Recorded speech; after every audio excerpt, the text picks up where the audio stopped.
Desde que os Estados Unidos anunciaram o Brasil como um alvo preferencial da sua guerra tarifária, foram semanas de hostilidades. O ponto mais crítico se deu há apenas 3 semanas, quando a porta-voz da Casa Branca lançou uma clara ameaça.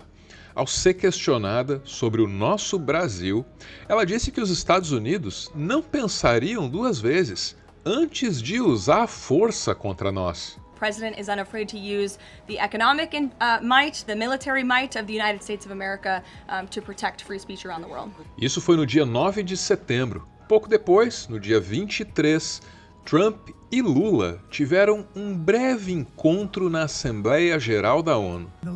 Eu estava entrando e o líder do Brasil estava saindo. Nós nos vimos, ele me viu, eu o vi e nós nos damos um abraço. Depois desse breve encontro na ONU, saiu a definição de que os dois conversariam em breve. E é isso que nos leva ao telefonema, na manhã do dia 6 de outubro. Numa ponta da linha, Luiz Inácio Lula da Silva. Foi uma conversa extraordinariamente boa. Sabe, você fica pensando que a coisa vai acontecer de um jeito que não vai ter uma boa conversa. E a conversa com o Trump foi uma conversa muito amigável. A partir de amanhã vai começar a ter conversa. Eles vão ter uma reunião nos Estados Unidos para começar a discutir o Brasil. Na outra ponta, Donald Trump. And I found him to be very good. I mean, we had a very good talk for about, 2 minutes. It was quite a day. That was a big day, but we met and we liked each other. And we had a great conversation. We'll start doing business. Eu sou o Arvro. Mais um vídeo do Arvro. E eu tô aqui para te contar o que muda a partir desse telefonema. Vamos ver o Arvro explicando pra gente.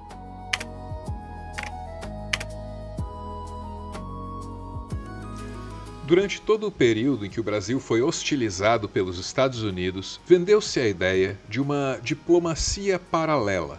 A nossa mídia hegemônica foi levada a acreditar que qualquer conversa bilateral entre Estados Unidos e Brasil dependeria de uma articulação com Eduardo Bolsonaro.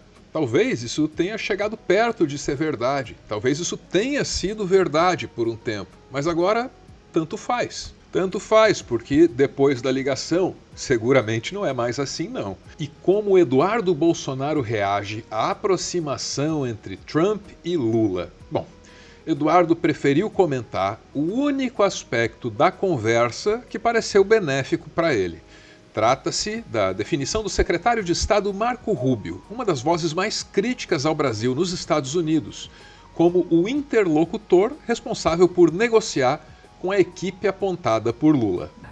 A postagem do deputado Eduardo Bolsonaro lá dos Estados Unidos. Ele bota uma imagem de uma manchete, de uma reportagem do UOL de hoje, de quase 1 da tarde, em que a reportagem diz assim: Rubio liderar negociação de tarifas complica o Brasil, diz ex-embaixador. E aí Eduardo Bolsonaro posta o seguinte: não complica o Brasil, nos ajuda. O secretário Rubio conhece bem a América Latina, sabe muito bem como funcionam, deveria ser, os regimes totalitários de esquerda na região.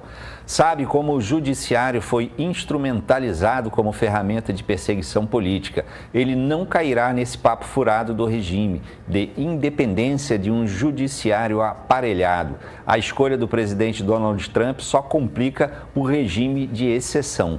Golaço é o que diz, aí a opinião do deputado Eduardo Bolsonaro, do PL, postagem feita lá dos Estados Unidos. Marco Rubio é o secretário de Estado dos Estados Unidos, o equivalente ao ministro das Relações Exteriores em outros tantos países. Então, a indicação dele faz sentido, está dentro das atribuições que se espera que ele cumpra. Eu pedi para ele para parar, para dizer ao Marco Rubio que converse com o Brasil sem preconceito com o Brasil, porque pelas entrevistas que ele deu, parece que tem um certo desconhecimento da realidade do Brasil.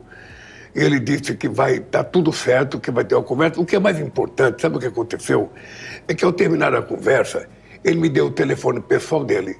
Eu dei o meu para ele, para que a gente não precise de intermediário. Ou seja, ter Marco Rubio nessa tarefa não é mérito e muito menos vitória de Eduardo Bolsonaro.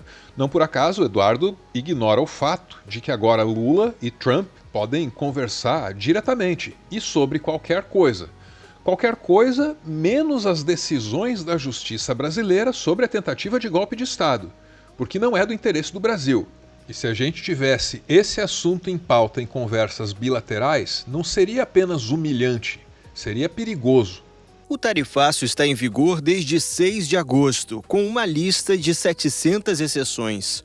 Ao anunciar a medida, Trump citou o julgamento do ex-presidente Jair Bolsonaro pelo Supremo Tribunal Federal, que classificou como caça às bruxas. Segundo Lula, o assunto não foi tratado na conversa. Eu achei importante porque não era para discutir mesmo. Eu acho que foi um equívoco de alguém que orientou o presidente Trump. Ele não tocou no assunto, eu não toquei no assunto. E para que Lula e Trump pudessem conversar sem precisar tocar no nome de Jair Bolsonaro, a diplomacia brasileira deve ter tido que trabalhar muito, mas muito mesmo. Quando Trump sinalizou que estava disposto a tratar do Brasil com o presidente do Brasil, o nosso chanceler, Mauro Vieira, foi à TV dos Estados Unidos para dizer que tudo bem, o Brasil até aceita conversar, desde que as suas questões internas não entrem em pauta. Nós estamos prontos para negociar a questão das tarifas. Elas são, embora elas sejam ilegais, elas não estão na estrutura dos acordos da OMC, mas estamos prontos para discuti-las. A única coisa que não podemos discutir é a soberania ou a independência dos poderes no Brasil, como o presidente Lula disse em seu discurso hoje. Mas o que, afinal de contas, foi dito durante essa conversa? Sabe que dessa vez, pouquíssima coisa que não poderia ter vazado, vazou. O que é até estranho, porque nos governos do Lula, vazamentos assim acontecem e acontecem muito. E dessa vez não vazou quase nada, quase. Porque surgiu a informação de que o Lula teria dito ao Trump: "Eu não tenho inimigos", no que eu adoraria que fosse uma referência ao excelente anime Vinland Saga. Seja como for, o Trump ouviu isso e aí teria respondido para o Lula que o Lula pode não ter inimigos, mas ele, Trump, certamente os tem. Isso segundo uma fonte que falou à CNN Brasil sob condição de anonimato. De público, os integrantes do governo brasileiro foram, assim, muito mais reservados, muito menos reveladores.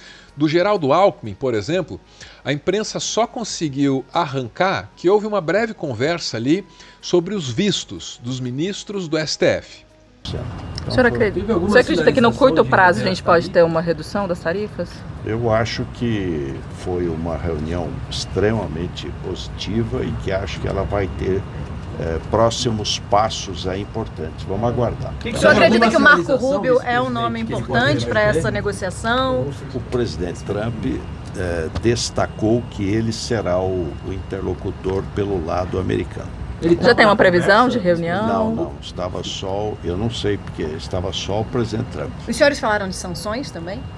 O presidente Lula colocou que as sanções aos ministros, a questão dos vistos, tal, não é justa e que isso também deveria ser rediscutido. Mas foi uma conversa boa, descontraída, proveitosa, longa, foram 30 minutos. Nós estamos muito otimistas aí que vamos avançar para o ganha-ganha, né? O win-win.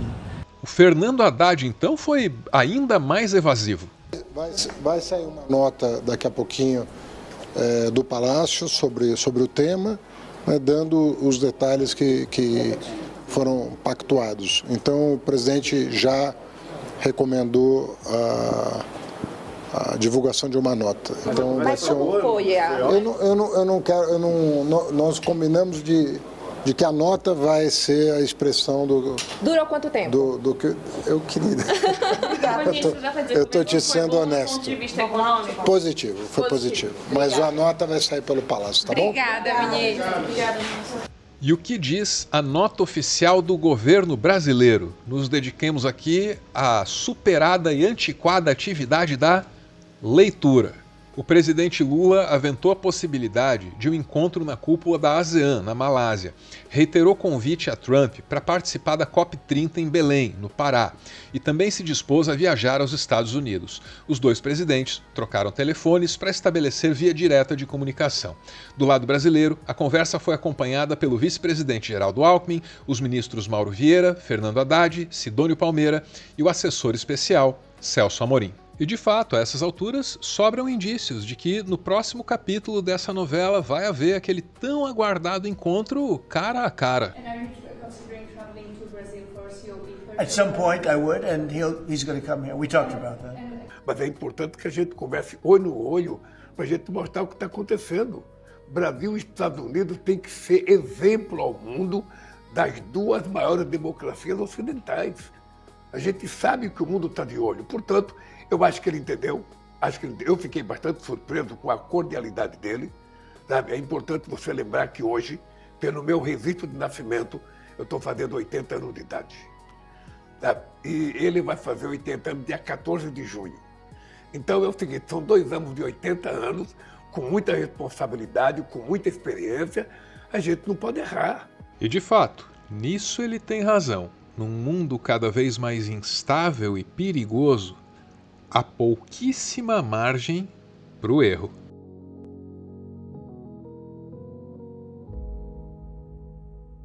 Ponto final em mais um textão, e nas considerações finais eu gostaria de finalmente aderir a isso que já está na moda no Brasil faz um tempo, que é exigir a autocrítica alheia. Não basta mais só criticar, tem que exigir a autocrítica.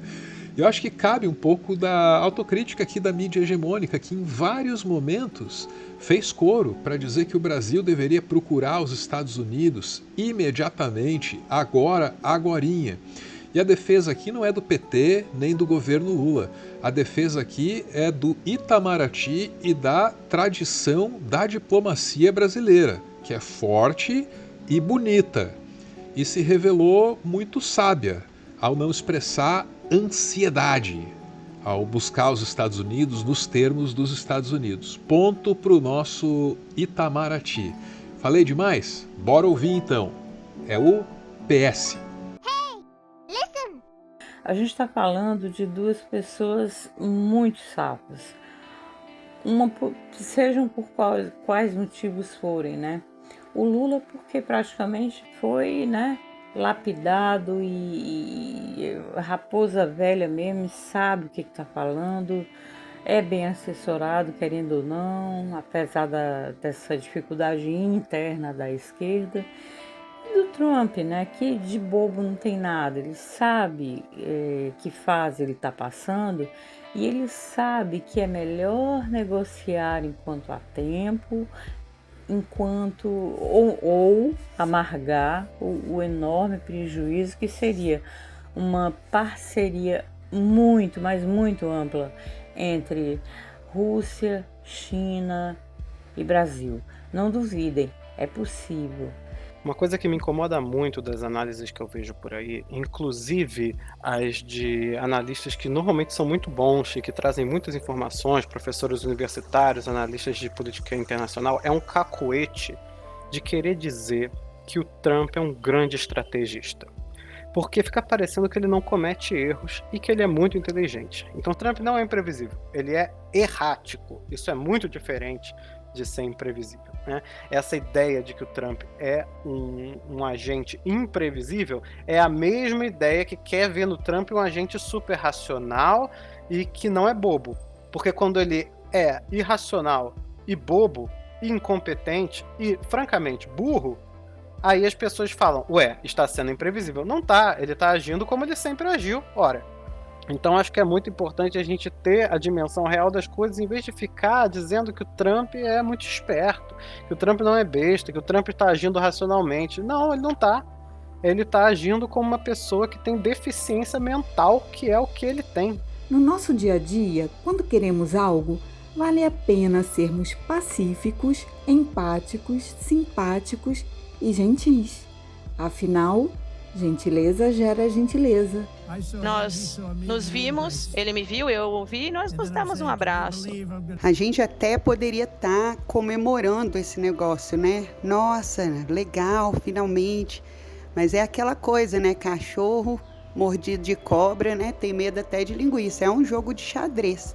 Álvaro, com todo respeito, do fundo do meu coração, eu gostaria mesmo de comentar sobre o tema 389 do STF.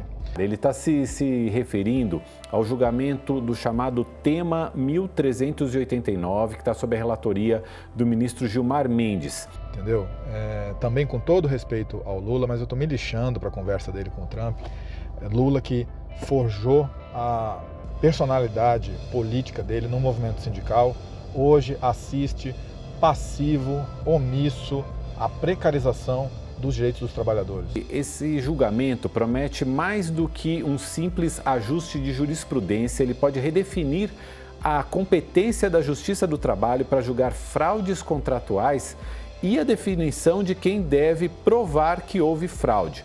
Eu nem vou comentar a não postura dos sindicatos, sabe? Isso afeta a coletividade como um todo, isso afeta as camadas mais pobres e desassistidas da população, entendeu? Não é essa classe média que tem acesso à cultura, que pode não ter grana, mas sabe debater. Se o Supremo entender que a mera existência de um contrato comercial basta para afastar a competência da Justiça do Trabalho, cria-se um escudo para fraude, porque bastaria um empregador redigir um contrato de prestação de serviços para escapar ao crivo da fiscalização trabalhista. Né? A análise migraria para a Justiça Comum, que não tem experiência em instrumentos próprios para aferir relações de emprego. Estou falando do Zé Povinho, sabe, o seu João, Dona Maria lá da Copa, do que manobra no estacionamento. Essas pessoas não vão ter nada depois que a idade chegar e eles se tornarem inúteis. Realmente esse tema ele tende a mudar a concepção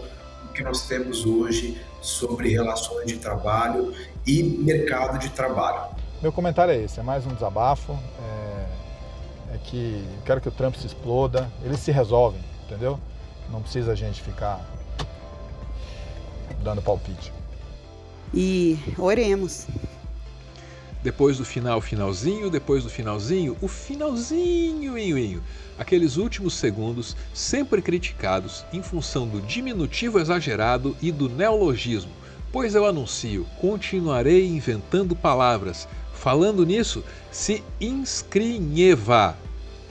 De inscrever, o ato de se inscrever num canal no YouTube e, ao mesmo tempo, escrever um comentário avisando que se inscreveu. Fica aí o convite. Valeu!